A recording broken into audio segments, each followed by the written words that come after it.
If your pilot lands too fast or too far down the runway, you could have been in a plane crash, with your aircraft sliding into a road or off of the airport into the water. Oh, hell no. But there's a technology that's already in place in many airports to prevent that from happening.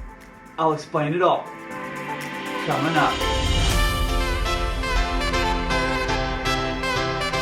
Hey 7-4 crew, welcome back. If you don't know me, my name's Kelsey. I'm a 747 pilot. My channel, 7-4 Gear, is all about aviation.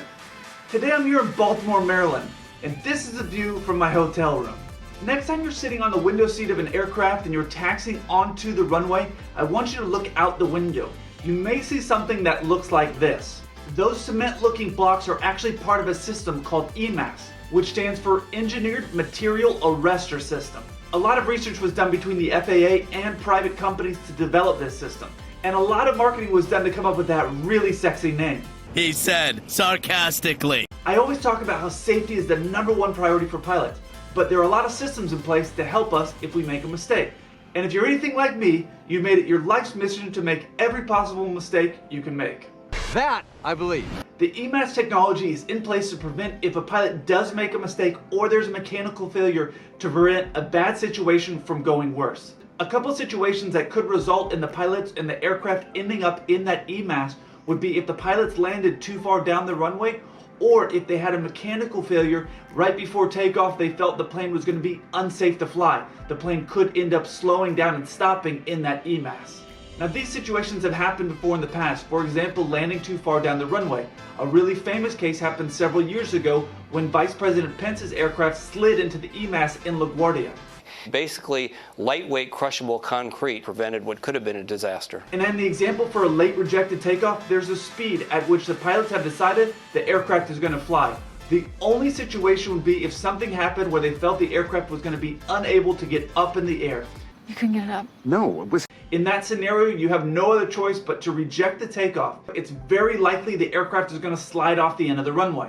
So having a technology like EMAS at the end of the runway to prevent the situation from getting worse is amazing.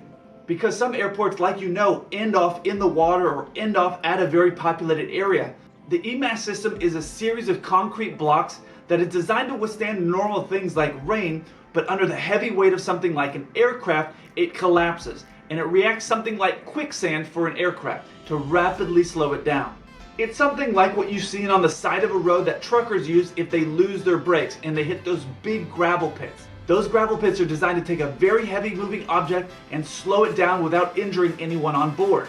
I spoke about Vice President Pence's aircraft earlier because it's probably one of the most famous examples of an aircraft using the EMAS system and everybody walking away okay. However, just last year in 2018, a Southwest aircraft ended up using an EMAS system. They ended up landing on a very wet runway and sliding off the end. But that system had been in place since 2006. So you can see it's not a very common occurrence. The EMAS system is something like the snacks that I always keep in my bag. It's something I'd rather have and not need than need and not have because I get really grumpy when I'm hungry. I know that's right. That's a system that most of you probably didn't even know existed at a lot of airports. Probably like a lot of the systems that are on Air Force One. If you haven't seen the Hollywood versus reality that I did on the film Air Force One, I'll put a link to it right here. I look forward to hearing from you. Until then, keep the blue side up.